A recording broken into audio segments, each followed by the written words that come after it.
First question, Luangpor. Last night, I had a good meditation practice. I could follow the breath in and out, then the breath disappeared. I saw nimittas. However, when I went home, I was very alert and couldn't fall asleep. While lying down, I could see the legs. How can I overcome the problem of difficulty in falling asleep? Should I continue meditating? Thank you, Luangpor.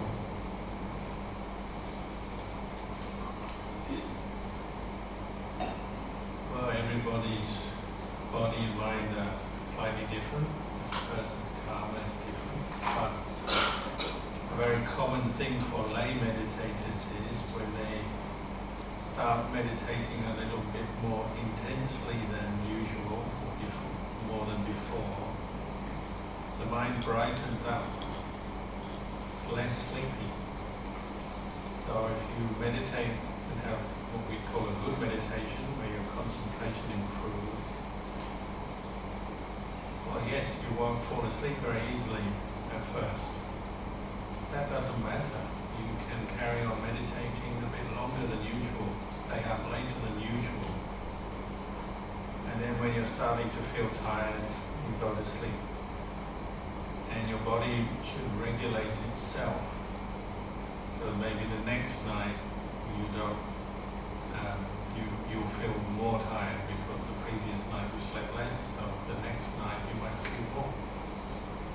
So I really wouldn't worry too much about this phenomena of staying awake because you're meditating and your mind brightens.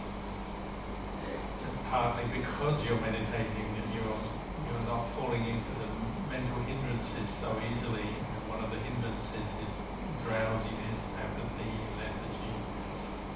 So of course your mind is brighter from the meditation. Or even if you go to sleep and then you wake up later in the middle of the night and you feel like you can't get back to sleep, well, you can meditate again. You can sit meditation, or if your legs hurt, you can lie down and carry on meditating. Nothing is lost because it's an opportunity to improve your mindfulness practice, continue your mindfulness practice.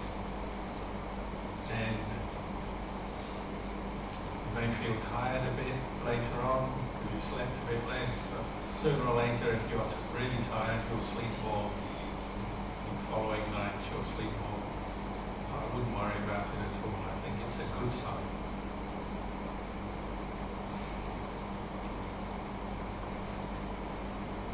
Next question. Thank you for the lovely retreat, Luangpor. I do not locate my breath to any part of my body. I just know and note the breath as a mental object. Is this okay? Any comments on this? Thank you, Luangpor. Well, maybe at first that sounds okay, but if we're honest, how do you know you're breathing? There has to be sensations, like air coming in at the nostrils or the mouth, movement in the lungs, movement of the abdomen. Luangpor used to say, well, when you begin your meditation, your mind is a bit restless. You give it something to do, so you pick 3 points: end of the nostrils, area between the upper lip and the nostrils where the air goes in. Note that point. The chest, the center of the lungs, the abdomen. And the out breath, the abdomen, center of the lungs, out of the nose. So 3 points going in, 3 points going out.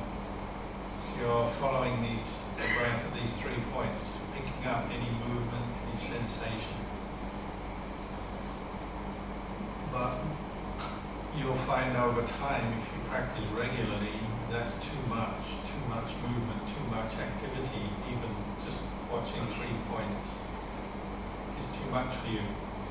And as your mindfulness improves and you're keeping the breath in mind, you're not forgetting the breath, you're not so distracted by the wandering mind, you're not falling asleep, find it's natural that the energy of your mind will gather in one place. Maybe tip of the nostrils or the chest or the abdomen. You find that one of these three places is comfortable for you to focus on. It's just one single point. So you can experiment, practice until you feel confident. Oh, I prefer to be in the tip of the nostrils or the chest or the abdomen. And then pick that one point, and you no longer need to follow up and down 3 points. Just pick one point. So it's the point of contact. You'll find gradually your mental energy gathers as if in a kind of a sphere or a ball at that point, because you're not looking, hearing, tasting, smelling, you're not paying attention to the other senses, and you're not letting your mind wander with thinking. So you start to gain more and more energy in this one point that you've chosen. When you're really becoming very mindful of the breath, it's possible to also become aware of how the air element, which is what the breath is flowing in, oxygenating the blood through the lungs, and it flows around your whole body. So when you get really still and peaceful, some people will have the experience of observing the breath around the whole body. Indeed, we breathe through the skin as well as the nose and the mouth. So when you become really still in samadhi, the movement of the lungs will reduce down to almost nothing or nothing at all. You can't detect any movement at the tip of the nostrils and the lungs. But by that time, you're just with the mind. Mind and breath are one. Because you've been focusing on the breath and now you just are aware of the mind, and the breath, the movement of the breath has disappeared. And most people will start to worry, oh, I can't feel my breath, am I going to die? But you're still breathing through your skin. That's why you should never cover your skin with some kind of chemical like paint, makeup, or whatever people do, to the point where you've got no area of skin exposed to the air. That's quite dangerous. You can't breathe. You can suffocate by sealing up your skin. But when you're still in samadhi, the lungs don't move, so you're just with the mind itself. But also sometimes you can follow the breath around the body because it's traveling with the blood, as it were. So people sometimes have particular visual images of the breath almost as like light, wisps of light around the body.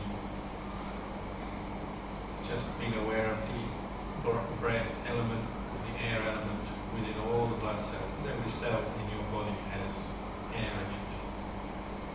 So if you're just focusing on the air, it's possible to move your attention around the body, or it may happen quite naturally that you become aware of the blood and the air flowing around the body. That may never happen. I'm not saying it has to happen. I'm just giving an example of how when you're very still and you focus on one thing, the air or air element, these kinds of experiences can come up. And of course other aspects of samadhi arise, piti, sukha, rapture. If you're doing breath meditation, you often get quite a lot of rapture. And rapture can be like waves, very peaceful, blissful energy that can often move around your body. Waves coming up, waves going down, hair stand on end, tears come to your eyes. Sometimes the boundaries of your skin and your body seem to disappear and the body becomes weightless. It's like you're just floating. These are all aspects of piti, rapture, just a sign that your mind is peaceful. And you're no longer maybe focusing on the in and out breath, you're just with the mind itself and you're observing rapture. Sukha is another factor of samadhi, is more still, has a stilling quality, stilling the mind, great sense of inner contentment,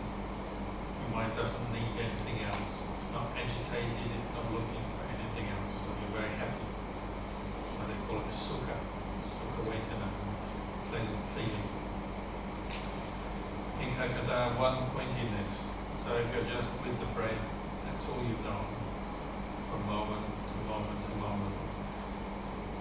That may begin there, nose, or chest, for example. This one pointed awareness is just a constant awareness of the object over and over again, but you're very happy to do that, you're not bored. When rapture arises, it means you don't get bored. Normally as an idea, you're just watching breath go out, sounds boring to the ordinary mind, to the ordinary person. But when you're meditating and you become peaceful like this, it's not boring, you can go on. And sometimes you'll find when samadhi arises, you can extend the length of time that you're sitting. You can sit for half an hour, maybe you can sit for an hour, or you can sit for 1 hour, maybe 2, maybe 3. It can be like that because you're not bored and you're very light, very happy. And maybe the factors of samadhi maintain themselves, so you stop sitting, you get up, you go out and walk. You still have piti and sukha arising. You may still follow the breath as you're walking because your mind is very calm now, not too distracted, so you may still focus on the breath as you're walking. Normally that's difficult, isn't it? You can't focus on your breath as you're walking somewhere and you're thinking and your mind is in a more coarse state. But if you're in the middle of a retreat like this, or you're doing a lot of meditation, then you may maintain breath meditation as you walk. And again, piti and sukha can arise. You're walking and your whole body feels very light. The pressure of the feet on the ground is almost imperceptible because the whole body is so light, so at ease. Samadhi is not limited to just sitting, it can also arise when we're walking as well. Luangpor, thank you for all the guidance and great teaching. I have great fear. I have much fear of losing my patience and compassion for those yogis talking in the meditation hall. I found it easier to accept noise from the monkeys. How can I deal with my fear and hatred arising during meditation? Thank you, Luangpor. Yeah, this is a very common mental defilement for meditators because we are not perfectly mindful yet, not at peace, not at ease yet. Any little disturbance becomes magnified. And usually it's people, isn't it, which we have the thought they should know better. They shouldn't talk, they should be more careful, more restrained. They shouldn't annoy me, they shouldn't make a noise moving around, they shouldn't cough, shouldn't do this, shouldn't do that. With animals, you know there's nothing you can do about it, so you tend to let go. I did actually tell the monkeys yesterday, I said, look guys, there's a lot of people meditating here, can you calm down a bit? I'm not sure they listened. Animals, you don't expect much from them, so you don't get very irritated by them. They can be irritating, but generally you don't expect much. But people you expect a lot, very high standards. But of course, when you're getting irritated with someone else for talking, you're not watching yourself, are you? At that moment, your mind's gone. That person. There's a mental finger pointing. They're talking too much. Who are they? Your radar should be focusing on the breath coming inwards, but now your radar's going out. Find all these people who are annoying you. It's the suffering of the meditator, noise. It's not just noise. Sometimes it's associated also with feelings in the body. Because you're feeling tired, or you have some pain, it's hard to maintain concentration, maintain mindfulness, so you look for somebody to blame. So Ajahn Chah used to say, if there's sound impinging on you and you're starting to get irritated by it, ask yourself, is the sound bothering you or are you bothering the sound? It's just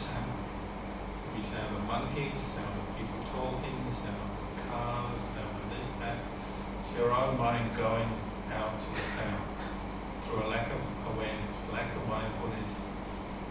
So you have to turn that energy around. So you could try, one thing you could try is when you hear people talking, you say, thank you. As you start to get irritated, thank you, you're showing me I'm not very mindful, I'm getting irritated. Now I can turn my attention back to myself, my own object, my own practice. So thank you for reminding me that I've lost my mindfulness.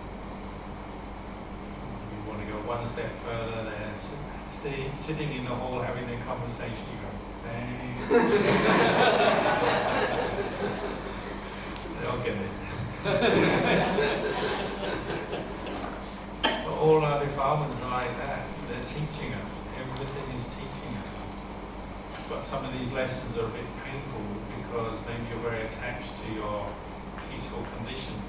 As you become peaceful, you really want that and you really hold on to it. So as it starts to fade, because samadhi is still impermanent, it comes and goes according to conditions.